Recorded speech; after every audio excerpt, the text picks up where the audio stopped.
Hello guys, welcome back to our channel. ఈ వీడియోలో మనం తెలుగు బిగ్ బాస్ గురించి మాట్లాడుకుందాము. అండ్ ముందుగా మీ favourite Telugu Bigg Boss season ఏదో కామెంట్ చేయండి. 9 సీజన్లు అయ్యాయి కదా, సో వాటిలో మీ ఫేవరెట్ సీజన్ ఏదో చెప్పండి. అండ్ అలాగే నా ఫేవరెట్ సీజన్ ఏదో కూడా చెప్తాను. టాప్ 3 నా టాప్ 3 ఫేవరెట్ సీజన్స్ ఏవో ఈ వీడియోలో చెప్తాను, మీరు కూడా కామెంట్ చేయండి. సో ఇంకెందుకు ఆలస్యం, let's get in to the video. So ఇంకా ముందుగా వచ్చేసి నా ఫేవరెట్ సీజన్ అయితే సీజన్ 5 అన్నమాట.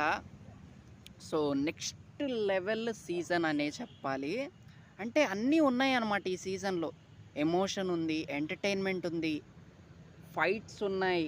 ముఖ్యంగా కంటెస్టెంట్స్ బాగా ఆడేవాళ్ళు, బాగా ఎంటర్టైన్ చేసేవాళ్ళు, అందరూ చాలా మంచి కంటెస్టెంట్స్. ఎలాగుండేది అంటే సీజను ఒక మంచి వైబ్ ఉండేది, మంచి ఫీల్ ఉండేది. చూస్తున్నంతసేపు బా ఇదిరా సీజన్ అన్న ఫీలింగ్ అయితే వచ్చేదన్నమాట. సో అందుకే నా ఫేవరెట్ సీజన్ అయితే సీజన్ 5 అనే చెప్పాలి ఫస్ట్. సో ఇక సెకండ్ ప్లేస్లో ఏ సీజన్ ఉంది అంటే సీజన్ 7 అనమాట. అండ్ సీజన్ 4 కూడా యాడ్ చేసుకోవచ్చు కావాలంటే. 2 సీజన్లు ఒకేలాగా ఉంటాయి కానీ నాకైతే సీజన్ 4 కంటే సీజన్ 7 ఇట్స్ నెక్స్ట్ లెవెల్ అనే చెప్పాలి. ఎందుకంటే మనకి ఈ సీజన్లో అసలు యాక్చువల్ బిగ్ బాస్ ఎలాగుండాలి, ఆ బిగ్ బాస్ నుంచి వచ్చే స్టఫ్ ఎలాగుండాలో ఈ సీజన్ చూపించినంతగా ఏ సీజన్ చూపెట్టలేదనే చెప్పాలబ్బా. ఏంటి ఆ సీజను, ఏంది ఆ గోల, రచ్చ రచ్చే, మామూలుగా ఉండదు ముచ్చట. సీజన్ 7లో అసలు స్పై వర్సెస్ స్పా అన్నారు, టాప్ 2 కంటెస్టెంట్స్ మధ్య రైవలరీ నడిచింది. సో వాట్ నాట్, ప్రతిదీ శివాజీ గారి మైండ్ గేమ్ అంతా అసలు నెక్స్ట్ లెవెల్లో ఉండేది. ఓర్రా మాస్ సీజన్ అనే చెప్పాలి. అంటే ఒక్కొక్క సీజన్కి ఒక్కొక్క సినిమా ఇవ్వాలి అంటే నేనైతే ఈ సీజన్ 7కి పుష్ప ది రైస్ అనే సినిమా పేరైతే ఇస్తానమాట దీనికి. సో నెక్స్ట్ లెవెల్ సీజన్ అబ్బా.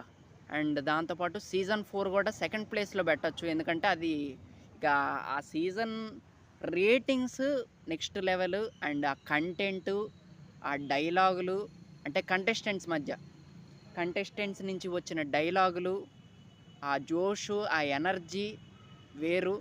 So next level contestants, next level season అనే చెప్పాలి. సో ఇంకా థర్డ్ ప్లేస్ సీజన్ 9. సో ఈ సీజన్ గురించి ఏం చెప్పాలబ్బా, ఏమని చెప్పాలి, ఎంత చెప్పాలి అంటే అసలు అంచనాలు లేకుండానే స్టార్ట్ అయిందనమాట ముందైతే. తర్వాత వాళ్ళు ఆడే తీరు, ఆ కంటెస్టెంట్స్ ముఖ్యంగా అందరూ నచ్చారనమాట. ప్రతి ఒక్క కంటెస్టెంట్ నచ్చారు నాకు సీజన్ 9లో మాత్రం. దట్ ఈస్ ఇక నెక్స్ట్ లెవెల్ సీజన్. అంటే మంచి వైబ్ ఉండేది ఆ సీజన్లో కూడా. అండ్ నైస్, మంచి సీజన్, మంచి ఫీల్ గుడ్ సినిమా చూస్తే ఎలాగుంటుందో అలాగుంటుంది అనమాట సీజన్ 9. సో ఒక మంచి ఊపు అయితే వచ్చిందనే చెప్పాలి సీజన్ 9లో కూడా. సో ఇవి నా టాప్ 3, టాప్ 4 సీజన్స్ అయితే. సో మరి మీ ఫేవరెట్ సీజన్ ఏదో కామెంట్ చేయండి. ఈ వీడియో మీకు నచ్చితే లైక్ చేయండి. So that's it guys.